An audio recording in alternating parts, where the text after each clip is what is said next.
2019 में आई थी दे दे प्यार दे, जिसमें एक 50 साल के आदमी आशीष को 26 साल की एक लड़की आयशा से प्यार हो जाता है।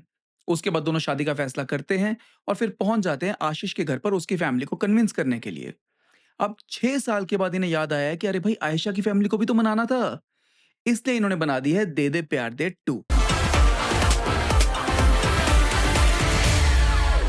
कहानी पिछली मूवी से आगे कैरी फॉरवर्ड होती है। आयशा अपने पेरेंट्स को आशीष के बारे में बताती है और उसे अपने पेरेंट्स से मिलवाने के लिए अपने घर ले जाती है। अब आयशा के पेरेंट्स किसी भी प्रोग्रेसिव मॉडर्न पेरेंट की तरह सामने से तो आशीष को एक्सेप्ट करने का ढोंग करते हैं, लेकिन पीछे से प्लानिंग करते हैं इन दोनों को अलग करने की। इसी कोशिश में माधवन अपने दोस्त के बेटे और आयशा के बचपन के दोस्त आदि को अपने घर बुला लेता है ताकि आयशा ये समझ सके कि एक बुढ़े से शादी करने के चक्कर में वो क्या मिस कर रही है। ठीक है, बेसिक प्लॉट समझ में आ गया। अब बात करते हैं कि मूवी में क्या अच्छा है और क्या बुरा। शुरुआत करते हैं कुछ अच्छी चीजों से।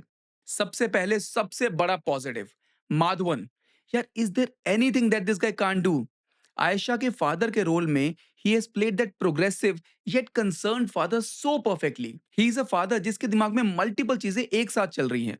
बेटी एक बुढ़े के जाल में फंस गई है, उसकी फ्रस्ट्रेशन है, उस बुढ़े पर गुस्सा है, उन दोनों के रिश्ते को किसी भी कीमत पर तोड़ने की शातिरता है, और बेटी को खोने का डर भी है।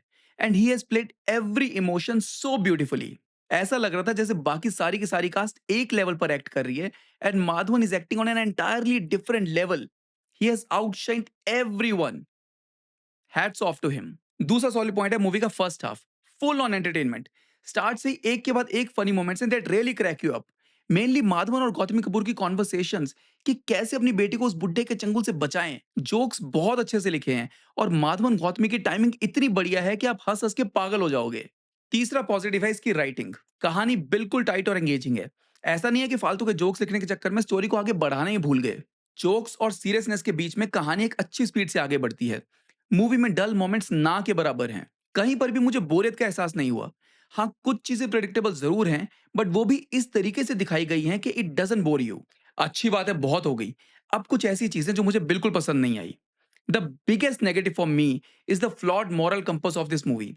किस तरह से इस मूवी में चीटिंग को जस्टिफाई किया गया है इस डायलॉग का बार बार यूज करके। एक बार सोने से प्यार हो जाता है तो एक बार सोने से खो कैसे जाता है? मतलब क्या है इस डायलॉग का? एक बार किसी और के साथ सोना अलाउड है, दूसरी बार सोने में प्रॉब्लम है कि शायद उसके बाद प्यार ना हो जाए। What exactly are the makers trying to convey here? पहले पार्ट में भी 2-3 बार ये डायलॉग बोला गया था और इस पार्ट में भी, which honestly I have problems with. क्योंकि देखो यार, मेरे हिसाब से अगर आप एक रिलेशनशिप में हो और उस दौरान आप किसी और के साथ इन्वॉल्व होते हो, तो इस बात से फर्क नहीं पड़ता कि जो आपने किया वो एक बार किया या 1000 बार।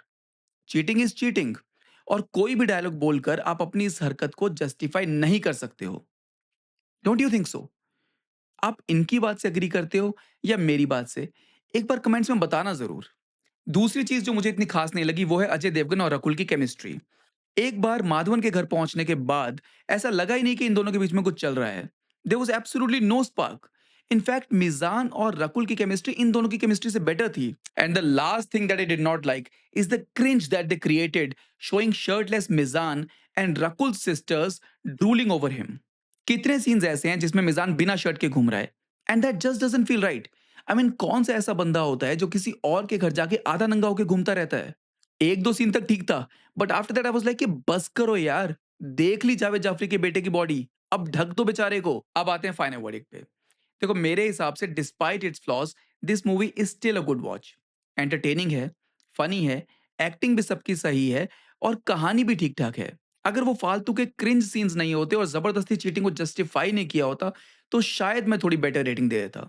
मेरी तरफ से इस मूवी को मिलते हैं 3 out of 5 stars. Watch it for the absolute fun first half and Madhavan's brilliant acting, but don't take relationship lessons from this movie. और हाँ, बच्चों को प्लीज लेके मत जाना, for obvious reasons. That's all for this video. अगर video पसंद आया तो इसे लाइक करो, शेयर करो और फिल्मी फालूदा को सब्सक्राइब करना मत भूलना। मिलते हैं अगले वीडियो में।